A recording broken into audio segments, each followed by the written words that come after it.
Your Honor and gentlemen of the jury, this is a clean case of cold-blooded, premeditated and deliberate murder. Prosecution తరఫు సాక్ష్యాలన్నింటినీ విన్నారు. ముద్దాయే హంతకుడిని ఘంటాపథంగా నిరూపింపబడింది. అయినా ఒక్కసారి ఆ సాక్ష్యాలన్నింటినీ సింహావలోకనం చేద్దాం. గత జనవరి 22వ తేదీ సాయంత్రం 5 గంటలకు హత్య చేయాలని ఒకే ఒక దురుద్దేశంతో ముద్దాయి ఒక అమ్మాయిని విద్యానగరం తీసుకువెళ్ళాడు. అనుకున్న ప్రకారం హత్య చేశాడు. సావు కేక విన్న మరుక్షణం అక్కడికి ఒకరు కాదు, ఇద్దరు పరిగెత్తుకు వెళ్లారు. ఆ భయంకర దృశ్యాన్ని చూసిన వారిద్దరూ మెరుపు తీగల్లాగా ఇన్స్పెక్టర్ సుందరం దగ్గరికి వెళ్లి జరిగిన సంఘటన అంతా చెప్పారు. ఇన్స్పెక్టర్ వాయువేగంతో హత్య జరిగిన ప్రదేశానికి వెళ్ళాడు. అప్పటికే హంతకుని చుట్టూ జనం మూగి ఉండడం చేత హంతకుడు తప్పించుకు పారిపోలేని పరిస్థితుల్లో ఉండగా ఇన్స్పెక్టర్ ముద్దాయిని ఖైదు చేశాడు. విచారణలో హంతకుడు తానే అమ్మాయిని స్వయంగా రాతికేసి కొట్టి కిందకు తోసి చంపినట్టుగా ఒప్పుకున్నాడు. శవ పరీక్ష చేసిన డాక్టర్ చక్రవర్తి సాక్ష్యం కూడా హంతకుని వాంగ్మూలాన్నే ఖాయం చేస్తుంది. కనుక సదరు సాక్ష్యాలన్నింటినీ క్షుణ్ణంగా పరిశీలించి ఈ నేరానికి తగిన శిక్షను ముద్దాయికి విధించవలసిందిగా కోర్టు వారిని కోరుతున్నారు. మిస్టర్ వేణు, హత్య చేశానని వాదిస్తున్నారే, ఎవరా అమ్మాయి, ఎందుకు చేశారు? యువరానా, ఆ అమ్మాయి ఎవరు, ఆమెను హత్య చేయడానికి కారణం ఏమిటో నేను చెప్పగలిగితే అసలు ఈ హత్య చేయవలసిన అవసరమే ఏర్పడేది కాదు. వివరాలు చెప్పడానికి వాదించడానికి మీకు ఇష్టం లేకపోతే మీ తరఫున ఎవరికైనా వకాలత్ ఇవ్వరాదు? నేను నేరాన్ని ఒప్పుకుంటున్నాను, శిక్ష అనుభవించడానికి సిద్ధంగా ఉన్నాను. ఇక వాదానికి తావే లేదు కాబట్టి వకీలు నాకు అవసరం లేదు.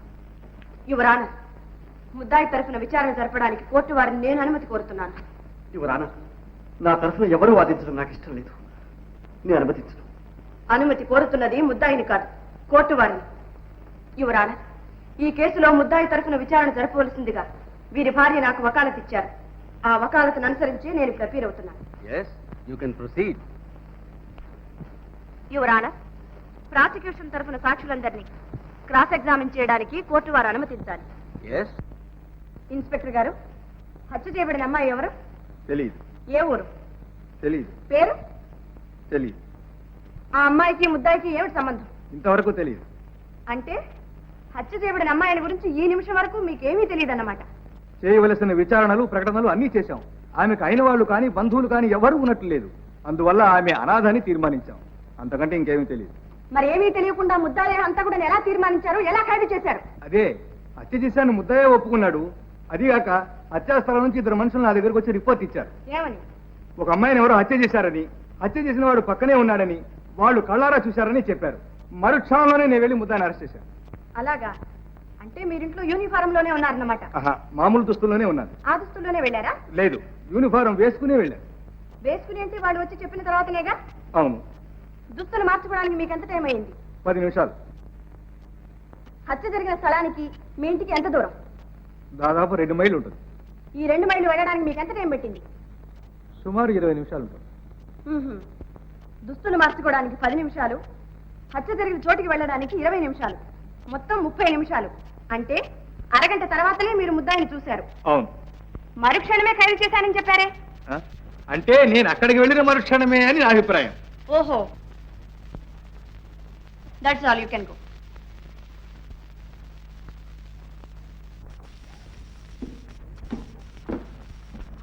ఏమయ్యా, ఒక్కడిని పిలిస్తే ఇద్దరు వచ్చారు?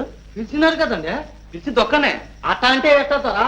ఇద్దరం కలిసే వెళ్ళాం, కలిసే చూసాం, కలిసే రిపోర్ట్ చేసాం, ఇప్పుడు కలిసే సాక్ష్యం చెప్తాం. ఏమంటా బావా? అంతే బావా. మీ ఇద్దరు భీమన్ ఎవరయ్యా? భీమన్ నేను. సార్ నువ్వు వెళ్ళు. బావే, మన జడ్జి గారు చాలా మంచి అయినట్టుగానే నువ్వు ఉండదు చూసింది చూసినట్టు చెప్పేసి అంతే. ఏం భయం లేదు. నేను ఈ గడపకాడ ఉంటా. గడపకాడ ఉంటా? ఉండదు మరే. వెళ్ళవయ్యా, వెళ్ళు వెళ్ళు. చెప్పు. దేవుని ఎదుట ప్రమాణం చేసి, దేవుని ఎదుట ప్రమాణం చేసి, పరమాణం చేసి నిజమే చెబుతాను. నిజమే చెప్తాను, అబద్ధం చెప్పను. అయ్యి బాబోయ్, తప్పు కదంటండి. చెప్పు చెప్పు. అబద్ధం చెప్పను. అబద్ధం చెప్పను. ఇదిగో చూడు, కూలీ జరిగిన రోజున నువ్వు ఆధారనే వెళ్ళినట్టు చెప్పావు. నేను ఒక్కడేనేంటండి, మా బామ్మద్దు కూడా వచ్చాడండి. అది సరే, ఆ వేళప్పుడు ఆధారని ఆ చోటికి ఎందుకు వెళ్ళినట్టు? అదేంటి అమ్మగారు, మేము పొలం నుంచి వచ్చే దారి అదే కదండి. ఓహో, అవునా అండి? వస్తుంటే ఒక ఆడ కూతురు కేక వినిపించిందండి. అనిపించిందా అండి? ఏంట్రా ఇదని చెప్పేసి ఆ పలంగా దగ్గరగా వెళ్ళి చూసామండి. ఏం చూశారు? ఇంకేముందండి, ఒక ఆడకూతురు చచ్చి పడి ఉందండి, చుట్టూ రక్తపు ఎల్లు అండి. తర్వాత ఇంకేముందండి, ఇదేదో కొంప ములిగింది అని చెప్పి ఒక కొరకని ఇన్స్పెక్టర్ గారి ఇంటికి పరిగెత్తుకెళ్ళి చెప్పేశామండి. ఏం చెప్పారు? ఏం చెప్తామండి, చూసిందే చెప్పామండి. ఆ గుట్ట పక్కన ఒక ఆడ మనిషి చచ్చి పడి ఉందండి, చంపినాయన ఆ పక్కనే ఉన్నాడు అని చెప్పామండి. ఆ చంపినైనా ఎలా చంపాడు? కత్తితో పొడిచాడా? కాదండి. తుపాకీతో కాల్చాడా? అబ్బే, మరి ఎలా చంపాడు? అదేంటండి అమ్మగారు, ఎలా చంపారని మమ్మల్ని అడుగుతారేంటండి? మేము చంపేటప్పుడు మేమన్నా కళ్ళతో చూసామా అండి? మరి చూడకుండానే చంపిన ఆయన పక్కనే ఉన్నాడని ఎలా చెప్పావు? అవునండి, ఎలా చెప్పామండి? ముందు చెప్పు, ఎలా చెప్పావు? అడుగునండి, ఆయన ఉన్నాడండి, బిక్కు బిక్కుమని బెత్తర చూపులు చూస్తా ఆ పక్కన నిలబడి ఉన్నాడండి. నిలబడి ఉంటే ఒళ్ళంతా ఒకటే రకత మరకలండి. రకతం ఎలాగా ఉంది కదా, ఈయనే దంపుంటాడని చెప్పేసి మేము తీర్మానం చేసుకునండి మేము చెప్పేశామండి. ఓహో, మీరు నిలబడి ఉన్న చోటికి శవం ఉన్న చోటికి ఎంత దూరం ఉంటుంది? ఎంత ఉంటుందిలే అండి, నేను ఇక్కడ ఉన్నానా అండి? అదిగోండి, ఆ తలపాక చుట్టుకున్న వకీలయ్య గారు లేరండి, ఆయనే పీన్ గారు. అయితే మీరు చాలా దగ్గరలోనే ఉన్నారన్నమాట. అంతే కదండి. మరి శవానికి అంత దగ్గరలో ఉన్న మిమ్మల్ని చూసిన కొందరు మీరే ఖూనీ చేశారని చెప్పారే? అయ్యో బాబోయ్, దేవుడు సాక్షండి, మీతో మేం కాదండి అమ్మా. సాక్షిని ముద్దాయిగా నిరూపించడానికి ప్రయత్నించడం చట్ట విరుద్ధం. Mister Anand Rao, you need not educate the court. Thank you, your honour. Yes, you can proceed. Thank you. ఏ మీరేనా ఖూనీ చేసింది? లేదండి అమ్మా, మేము కాదండి అమ్మా, ఊరికి తమాషా చూస్తాను ఉంటున్నామండి. మీలాగే ఆయన కూడా తమాషా చూస్తూ ఉండొచ్చుగా. ఉండొచ్చు. Very good. ఇలా రావయ్యా. శవాన్ని చూసిన వెంటనే మీరు తిన్నగా ఇన్స్పెక్టర్ గారింటికి వెళ్ళారు, అంతేగా? లేదమ్మా, ముందు స్టేషన్కి వెళ్ళామండి, స్టేషన్ లో ఇన్స్పెక్టర్ గారు లేకపోతే ఆ పలంగా ఇంటికి వెళ్ళామండి. ముందు స్టేషన్కి వెళ్ళి ఆ తర్వాత ఇన్స్పెక్టర్ గారింటికి వెళ్ళడానికి మీకు ఎంత టైం పెట్టింది? ఎంతండి, ఒక అర్ధగంట పట్టి ఉంటుందండి. సరే, నువ్వు వెళ్ళొచ్చు. నమస్కారం తల్లి. డాక్టర్ చక్రవర్తి గారు, మీరిచ్చిన శవ పరీక్ష రిపోర్టులో శవం మీద కత్తితో పొడిచిన గాయం ఉన్నట్టు రాశారు. అవును. అయితే కత్తితో పొడిచింది ముందా, కొండ మీద నుంచి పడదోసింది ముందా? కత్తిపోటే ముందై ఉండాలని నా అభిప్రాయం. కారణం?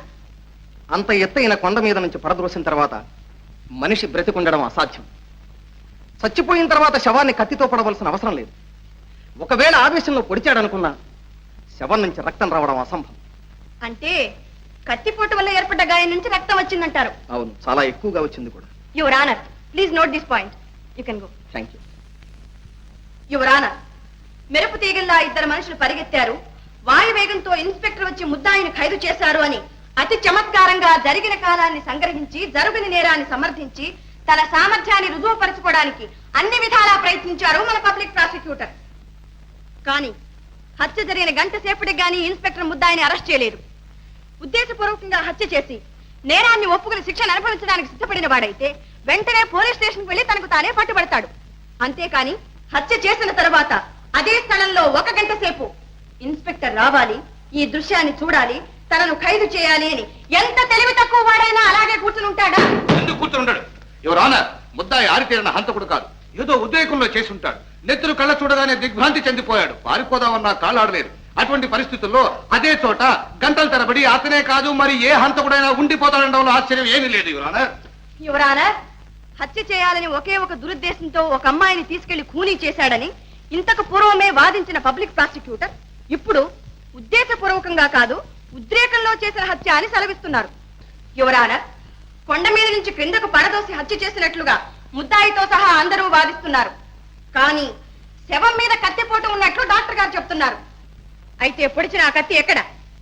పొడిచినది ఎవరు? ఈ ప్రశ్నలకు సమాధానమే లేదు. సమాధానానికి ప్రయత్నిస్తే కేసే లేదు. ఈ సంగతి తెలిసే పబ్లిక్ ప్రాసిక్యూటర్ తన అమోఘమైన అనుభవాన్ని, వాగ్ధాటిని, చాతుర్యాన్ని ఉపయోగించి ఎంతో తెలివిగా ఈ విషయాన్ని విస్మరించారు, కప్పిపుచ్చారు. యువర్ ఆనర్, వాటిని విస్మరించడం లేదు, కప్పిపుచ్చడం లేదు. డాక్టర్ చక్రవర్తిని రీఎగ్జామిన్ చేయడానికి పర్మిషన్ కోరుతున్నాను. ఎస్. డాక్టర్, కొండ మీద నుంచి కింద పడేటప్పుడు కత్తి లాంటి ఒక రాయి గుచ్చుకుని ఉంటే అలాంటి గాయం పడే అవకాశం లేదా? కత్తి లాంటి రాయి ఎలా ఉంటుంది? Not question. అలాంటి రాయే ఉంటే ఉండడానికి వీల్లేదు. ఏమిటిది? రాయి కత్తిలాగుందా లేదా? ఉంది. ఇలాంటి రాయి ఆ ప్రదేశంలో ఉండి కొండ మీద నుంచి కింద పడేటప్పుడు శరీరాన్ని గుచ్చుకుని ఉంటే కత్తిపోటు లాంటి గాయం పడే అవకాశం ఉందా లేదా? ఉంది. Thank you your honour. అందుచేత కత్తిపోటు వల్ల ఏర్పడినది అని ఇంతవరకు డిఫెన్స్ కౌన్సిల్ చేత వాదింపబడిన ఆ గాయం కత్తిపోటు వల్ల ఏర్పడలేదు, ఆ రాతి వల్ల ఏర్పడినది.